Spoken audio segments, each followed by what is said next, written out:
Welcome everyone to my review of the 2023 JW Convention Exercise Patience. Today we're gonna travel back in time with Daddy Splane to learn what a Bronze Age tribal chief can teach us about patience. Yeah, this is not satire. And remember guys, if you cringe, you lose. And when you cringe, let me know the exact moment you lost it.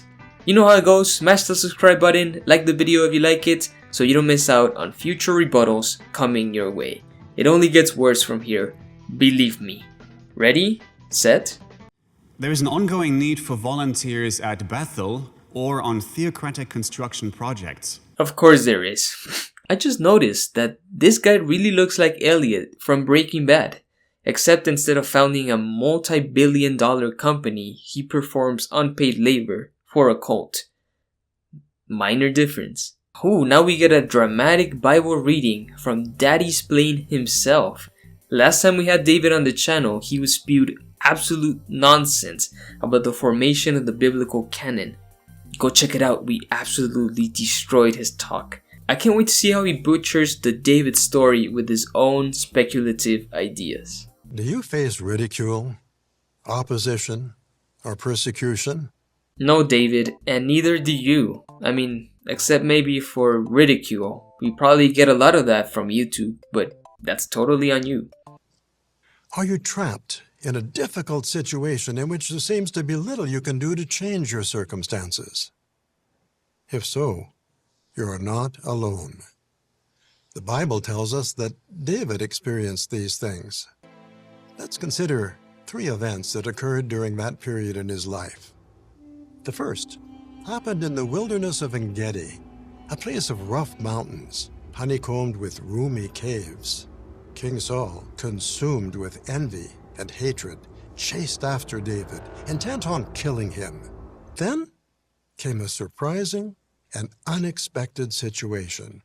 Let's read about it. Splane now reads the Bible story where David is a fugitive hiding in caves and Saul happens to enter into a cave unprotected because he has to take a massive shit. David has the chance to kill him, but he doesn't because Saul is still Jehovah's anointed or something, even though Saul just massacred an entire village of priests. Didn't David have good reason to kill him? Saul was out of control. He had killed priests at Nob and wiped out the city, men, women, children, animals. And David has already killed thousands of men before anyways? Whoops. What practical lesson can we get from this bloodbath? David didn't listen to his men. Instead, he took advantage of the situation to show that he wasn't a rebel and that he didn't seek revenge for Saul's unfair and cruel treatment. That took self-restraint. It also required faith. Faith that Jehovah would correct matters in his own time and way. How in the world did Saul not notice David cutting off his robe? He must have been taking some heavenly dump.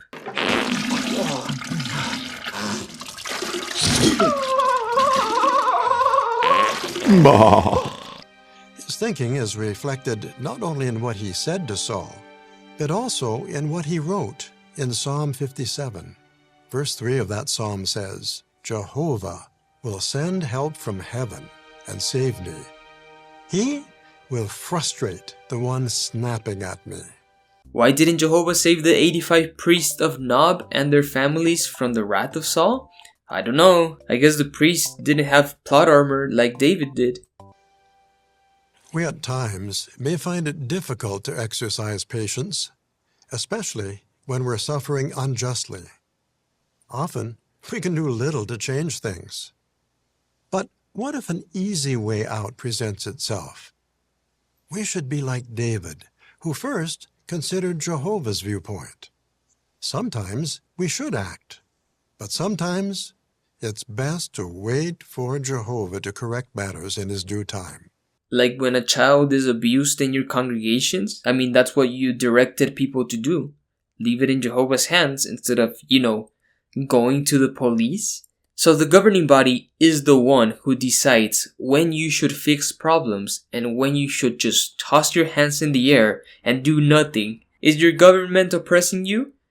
Wait on Jehovah. Did you suffer an injustice at the hands of the elders? Leave it to Jehovah. Did you catch your brother going out unchaperoned? Oh, hell no. Go and snitch to the elders. Let's read what happened after Saul left the cave. You know the story, guys. David comes out of the cave and confronts Saul, telling him how he should stop being such a meanie and stop chasing him around the mountains. And Saul is like, oh yeah, David, you're so cool. But he still hunts him down for a few months? Alright. One situation angered him so much, he nearly acted in a way that would have had terrible consequences.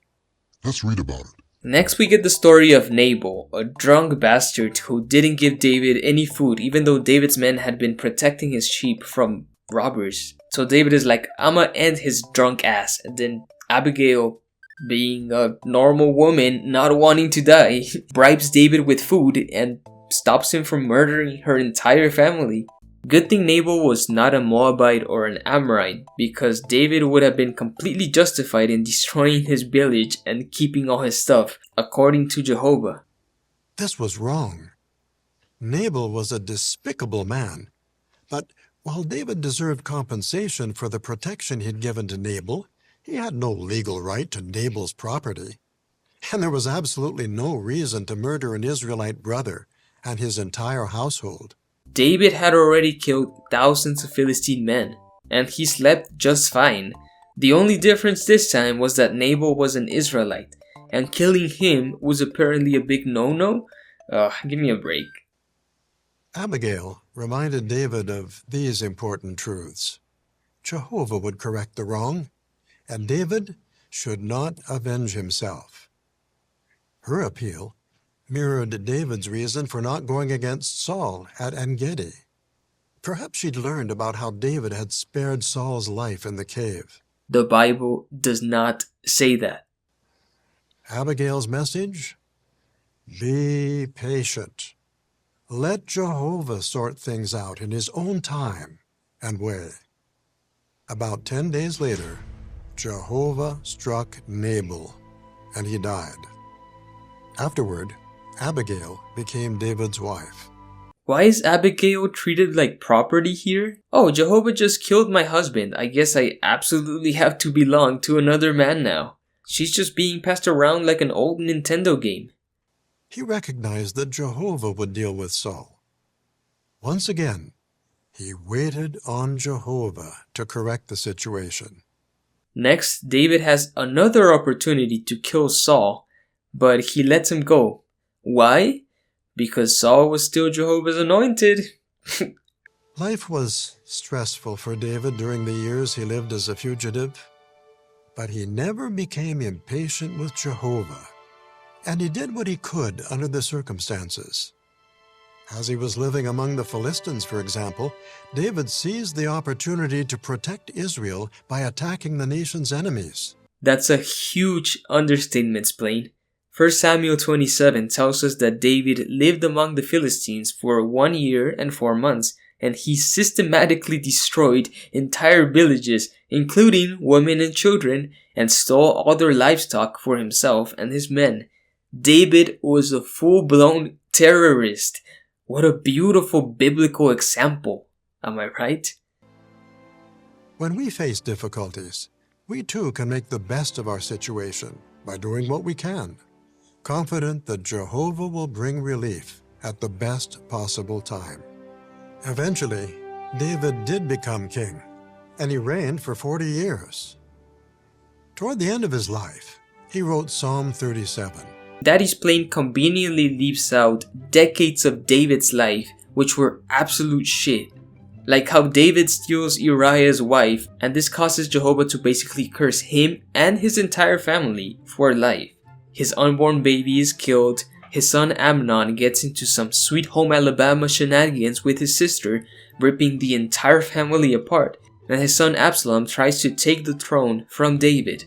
Read the text for yourself. David's story is not kid-friendly at all. Yeah, I guess there are some practical lessons to be salvaged from this saga if you sanitize the story with ammonia and leave out all the nasty bits.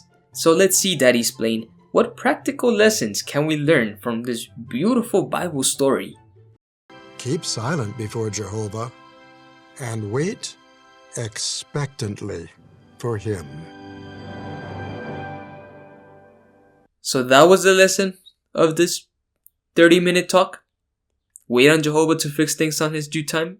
I wait silently for God. The need to wait on Jehovah, that Jehovah would correct matters in his own time. It's best to wait for Jehovah to correct matters in his due time. Jehovah would correct the wrong. Let Jehovah sort things out in his own time. Once again, he waited on Jehovah to correct the situation. You know how impractical this is? Waiting on Jehovah means throwing your hands in the air and refusing to fix things yourself. Waiting on Jehovah means doing absolutely nothing. So if someone is abusive to us, should we just wait until Jehovah gives them a heart attack like he did with Nabal? What if you are a spouse suffering domestic abuse? Should we just wait on Jehovah? These three words are not just unpractical, they can be outright dangerous under certain circumstances. Watchtower loves pulling this phrase out of their ass because it creates compliance among their members. If there's something wrong with the organization, or if there's an abuse within the congregation, Jehovah's Witnesses are discouraged from trying to correct the situation. They should just sit down and take it like good, obedient sheep. Daddy Splane's Storytime just turned out to be another reminder to obey and comply. What a surprise! But, well, at least the artwork was nice. Don't ask questions, just consume product. Let's play a game now. David versus David. How do they stack against each other? King David was a beautiful man, a powerful warrior, and loved by a lot of people. Daddy Splane is the human equivalent of Golem. He would probably lose against Hezbollah in a fistfight and is ridiculed by thousands in the internet. King David killed literal giants, supposedly, but the only thing that Splane has managed to kill is my brain cells. King David became the ancestor of Jesus himself. Splane never passed on his blood to a new generation. I mean, this is not a competition at all. The winner is David Splane, because the King David from the Bible will never make it into heaven because he was born before Christ, so that makes David Splane superior to him. Sorry, David from the Bible, you're not gonna be riding any heavenly chariots anytime soon. The final talk of Friday morning is just the usual JW apologist explaining why Jehovah hasn't ended this system, even though he sees every moment of suffering imaginable. And the speaker blinks a lot for some reason. Soon, the era of this system of things will have reached its full measure. Why is Jehovah taking so long? Jehovah is not indifferent. His love is the exact reason why he's waiting so patiently. So Jehovah continues to allow suffering out of love? Oh yeah, but 2,000 years of watching from the sidelines, but apparently he's gonna act very soon. Our goal is to save as many people as possible before the end of this system of things comes. And that concludes part 2 of our convention program. Don't forget to let me know in the comments the exact moment you cringed. Did you enjoy the story time with Daddy Splane, or did you lose a lot of brain cells in the process? Let me know in the comments below. Making these videos takes a lot of time and energy, so if you're feeling good and would like to support my work, please head over to Patreon or follow the links below for other ways to contribute. Thank you to my beautiful Patreons for your support, and to everyone for watching. Take it easy guys, have a wonderful day, and stay away from the tower.